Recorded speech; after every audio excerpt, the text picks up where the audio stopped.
So hello, and welcome back to another video.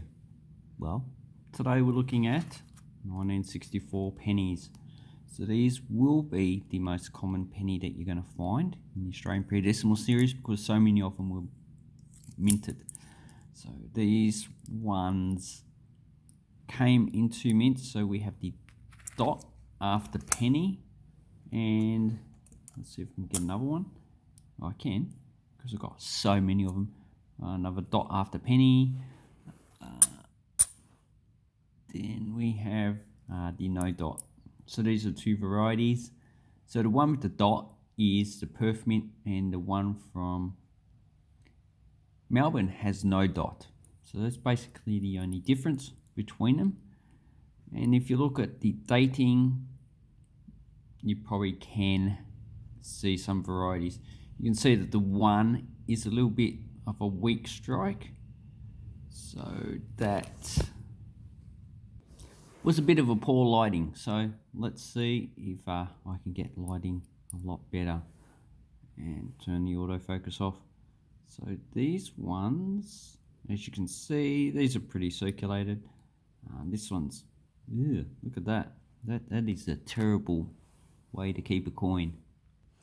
So a coin in this condition is pretty much not worth anything because there's just so many of them, and these ones would be just giveaway coins.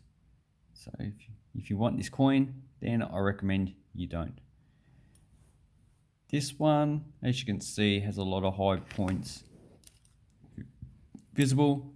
I got a paintbrush this time because people didn't like the knife. So as you can see here, let's paint the coin. Oh yeah, nice, painting the coin.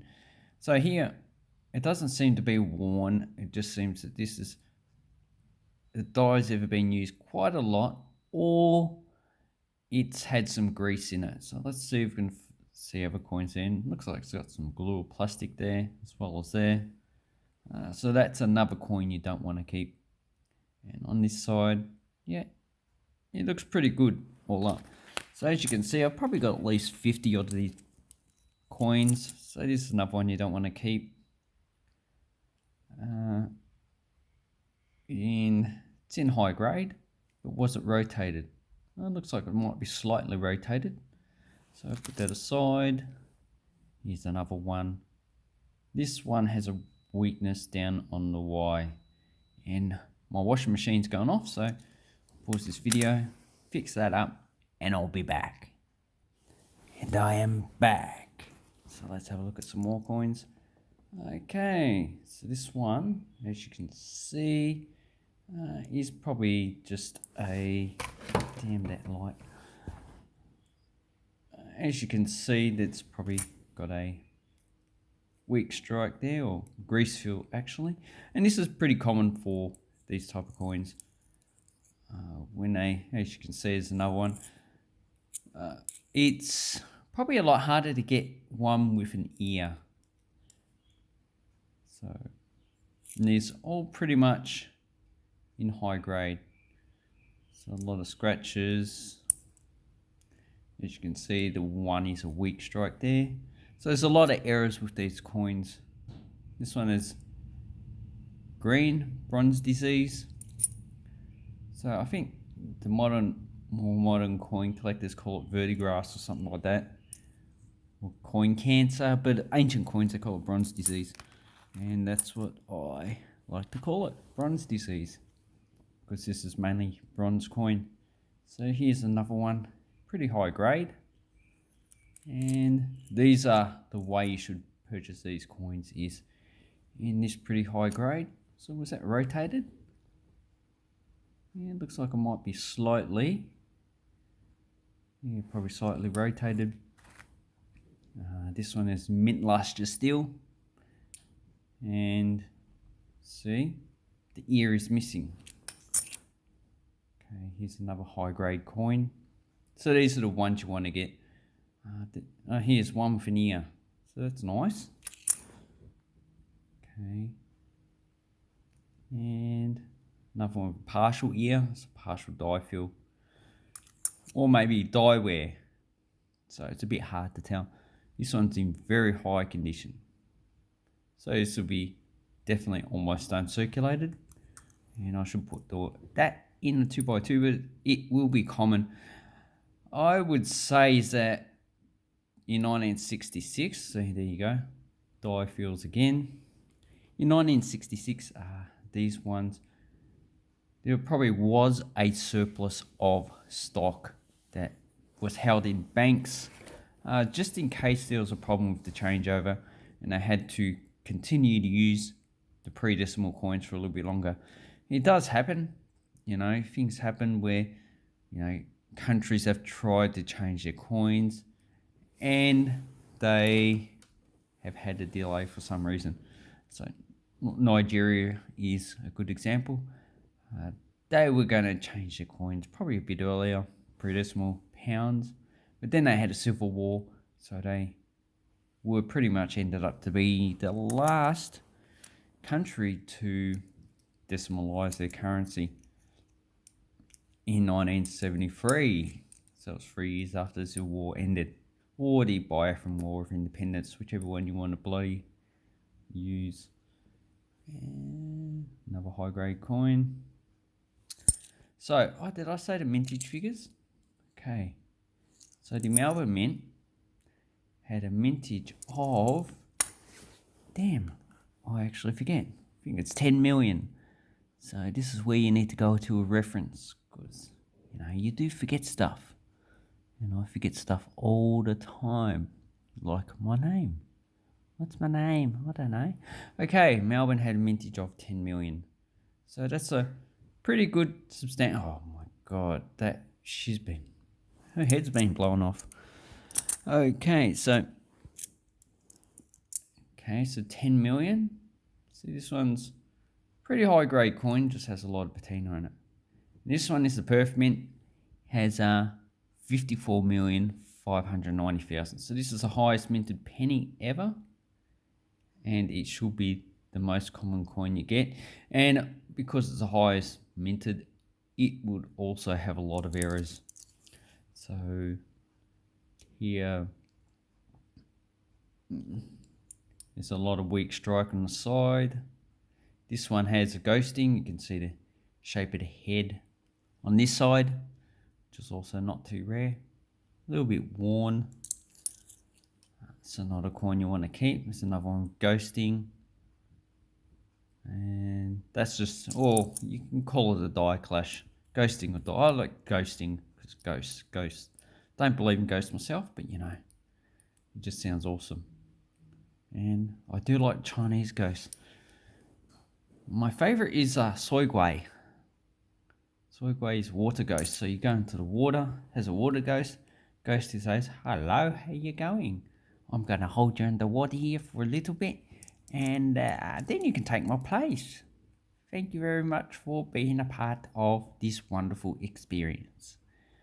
And here's a beautiful, nice, worn coin. As you can see, the reef is pretty much nearly gone. So is the hair in the head.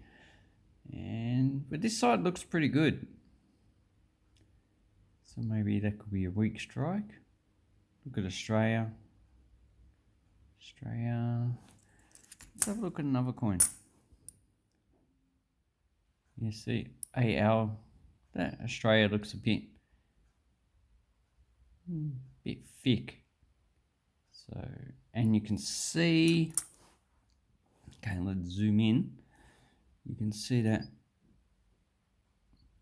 it looks like that's a die degradation, or maybe a re-engraving, because Australia looks doubled, especially with the U. S is pretty thick, so that's probably overused. Same here, doubling there. So I never actually looked at these coins before, or maybe I have, I can't remember. So this is what you are looking for. So that is pretty much an error coin. See where I've so let's put these two together. You can see the problem that Australia looks a bit too thick. Penny, Penny is also a bit thick. And you might be thinking, oh, there might be a counterfeit coin. It's not really worth counterfeiting these coins because these are really not really that high in value. So here are the sold items on eBay. So here we have an error.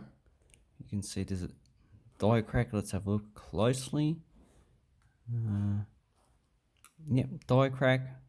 So that is $10. So that is $8 or $9 excluding postage. Then we have 1 cent, really not worth it. Has ghosting on the actual coin. Uncirculated, $15. So best offer, not too sure what that sold as. Okay, here's another one. Looks pretty uncirculated, mint luster, $3. Then you can buy them in bulk. I recommend that you buy these coins in bulk. If you see 100 coins, you buy them about 50 cents each. So you can get a lot of errors out of those coins because a lot of them, they are really not going to search them. It's just too many of them. Then you've got another one, red mint luster.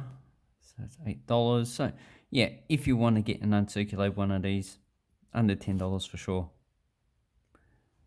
So it's a bit hard from that photo. Yeah, die fill there. Looks like it had the thickening of the penny that we saw on the other coin. Which I put it down, I can't remember which coin it was. Anyway, maybe it's that one. Don't know. So it doesn't look like it's too rare. Error coins will be a dime a dozen in these ones. $10 uncirculated. $3. So basically, I wouldn't pay more than $10. Then you've got an error coin. Looks like the same one as before.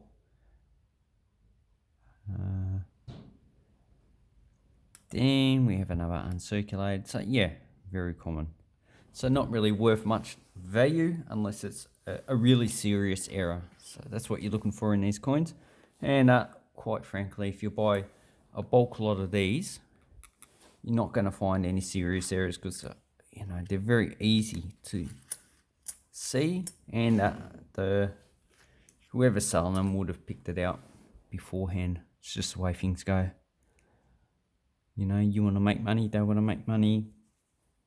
And here's another error, clip planchet, $10.